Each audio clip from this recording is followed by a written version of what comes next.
So very good morning to all the students. So today we are going to discuss the ashram system in the historical aspect. So as you know about the life journey of every human being, and ashram system is one of the most important part of your lifestyle because all the persons who are born in this world and who left the world after the death, they are all have to go through that system. It starts from the birth from your in the society, and then it goes to the death, up to the death. Like your socialization pattern is there, so you have to be a part of the process of the ashram system. So let's see what the ashram system is and how it is acknowledged in the society.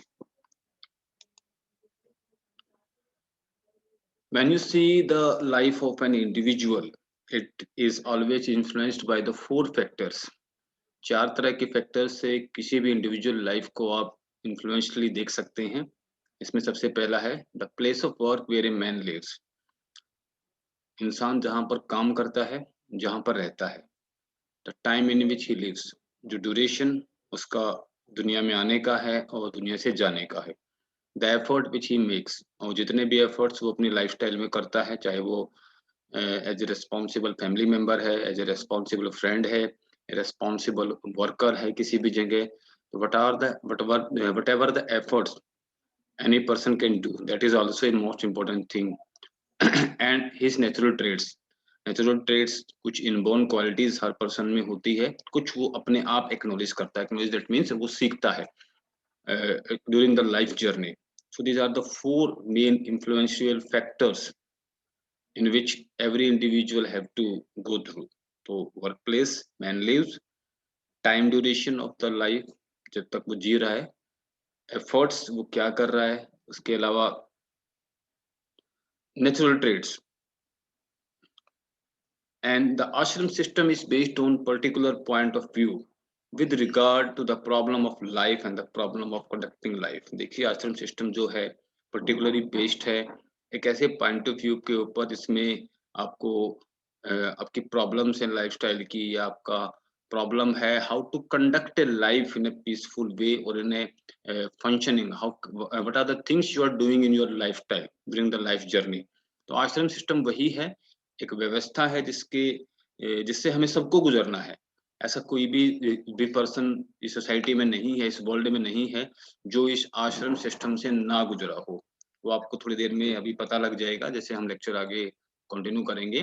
तो वो ऐसी कौन सी व्यवस्था है, वो ऐसा कौन सा सिस्टम है जिससे हम सब गुजरते हैं. Then the meaning. So what is the basic meaning of the ashram system. तो आश्रमा की बात करें तो literally meaning of the ashram is a halting और रेस्टिंग प्लेस. अगर हम लिटरली बात करें इसकी तो आश्रमा का जो एक मतलब है हॉल्ट. हॉल्ट मतलब कोई जगह या रेस्टिंग प्लेस जहां पर कोई व्यक्ति रेस्ट करता है, कोई पर्सन रेस्ट करता है. हेंस आश्रमा सिग्निफाइज हॉल्ट, स्टॉपेज, और वी मे से a stage of rest in the journey of life. जहां पर आपकी जर्नी आकर एंड हो जाती है, एक ऐसा स्टेज जिसके आगे आपको कुछ नहीं पता क्या होगा, कहाँ जाना है, कैसे जाना है. That is the main last point of your journey, that is your death. And to prepare a man for the further journey, और उसके बाद की जो जर्नी आपकी क्या होगी, you don't know about that. Everyone is not able to know that things कि वो जर्नी क्या हो सकती है. The word ashrama is derived from the Sanskrit root. अगर इसका ओरिजिन देखें वर्ड का तो ये एक संस्कृत रूट से बना है, shrama, which means to exert, apply करना, अपने आप को अप्लाई करना कि आप किस जगह हैं, क्या कर रहे हैं, किस तरह के नेचुरल ट्रेड्स आप में हैं, कहाँ आप वर्किंग कर रहे हैं, किस परिवार के आप सदस्य हैं, किस सोसाइटी के आप पर्सन हैं, सिटीजन हैं. That is all about the exert how to apply one self in the society. And hence ashram stands for to mean. दो तरह से इसके हम समझ सकते हैं इसको एग्जैक्टली. फर्स्ट आएगा the place where exertion actions are performed in the ashram system. During the ashramas process, uh, everyone is have to perform some actions during the lifestyle, during the journey of the life. And second, the action of performing such exertion is initiated. और एक तो action perform करने हैं, एक आपको उसी की तरह से परफॉर्मिंग जो एक्शन है उसको एग्जर्ट करना है, इनिशिएट करना है आपको. मतलब दोनों में थोड़ा सा डिफरेंस है, ज्यादा कुछ नहीं है. Place of where where exertion take place और एक्शन परफॉर्मिंग। एक प्लेस आएगा, एक आप एक्शन क्या परफॉर्म कर सकते हैं जिससे सामने वाला बंदा एक्नॉलेज करेगा, पर्सन एक्नॉलेज करेगा, क्योंकि सिंगल पर्सन कोई भी काम करे nobody is going to acknowledge, लेकिन जब ग्रुप एक्टिविटी या सोसाइटी में आप कोई काम करते हैं then it is always acknowledge and it may be not acknowledge by the society. तो वो इनिशिएटेड वो परफॉर्मेंस आपका ड्यूरिंग लाइफ जर्नी रहता है और उसी लाइफ जर्नी से आप काफी कुछ सीखते हैं। Then in the other words, अगर हम दूसरे शब्दों की बात करें, the word therefore signifies a halt, a stoppage of a on a stage in the journey of life, just for the sake of rest, in a sense in order to prepare oneself for the further journey।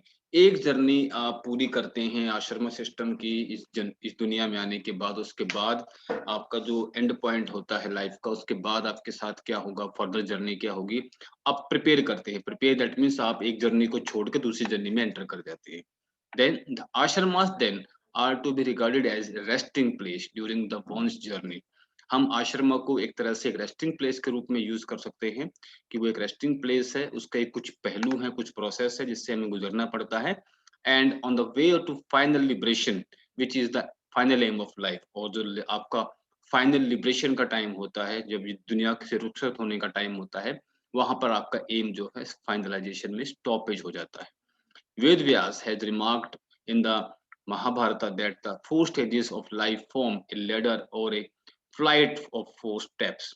वेद व्यास जिन्होंने महाभारत का creation किया था, उन्होंने 4 stages में हमारी life journey को बांटा है और एक सीढ़ी की तरह हम उसको आगे चढ़ते जाते हैं, और या फ्लाइट की तरह हम उसको 4 स्टेप्स में उसको डिवाइड कर सकते हैं।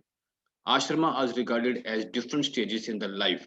आश्रमास को हम लाइफ ड्यूरेशन में जो अलग अलग स्टेजेस हैं हमारी, उसके अकॉर्डिंग हम काउंट करते हैं ऑफ एन इंडिविजुअल। कोई भी इंडिविजुअल है, ये ग्रुप एक्टिविटी की बात नहीं होती स्टूडेंट्स, इसमें हर इंडिविजुअल इस प्रोसेस से गुजरता है, which train him for some period, and the individual exert himself in the same order to qualify himself for the next stage of life।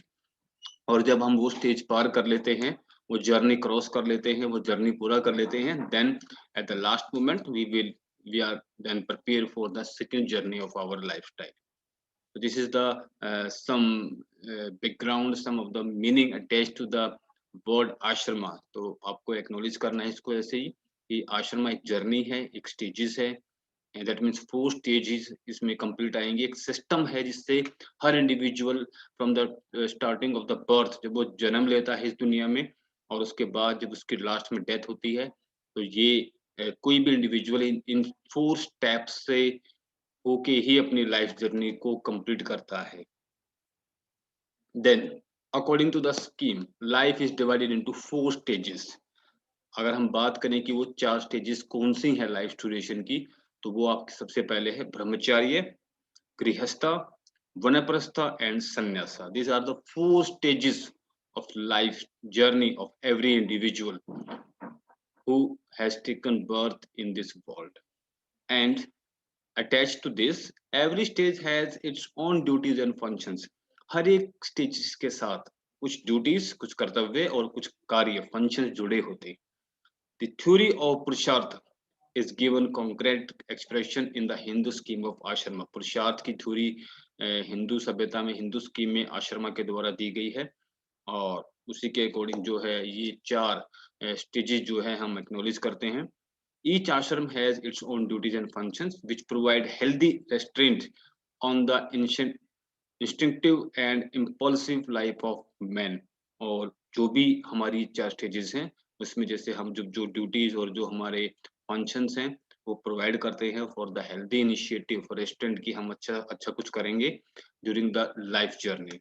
And by passing through this ashramas and by performing the prescribed duties a man can prepare himself for moksha।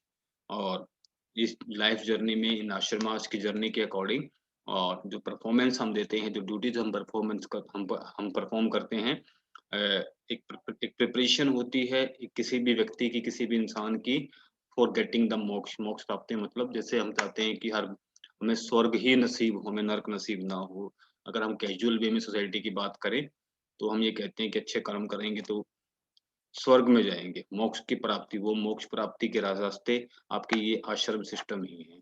So that is the introductory part of that ashram system, and in the next lecture I will tell you about the one by one in the sequence that what kind of duties, what is the tenure, what is the duration of the brahmacharya ashram, then grihastha ashram, then vanaprastha ashram, and then sannyasa ashram. It will be discussed in the next lecture. Thank you for today's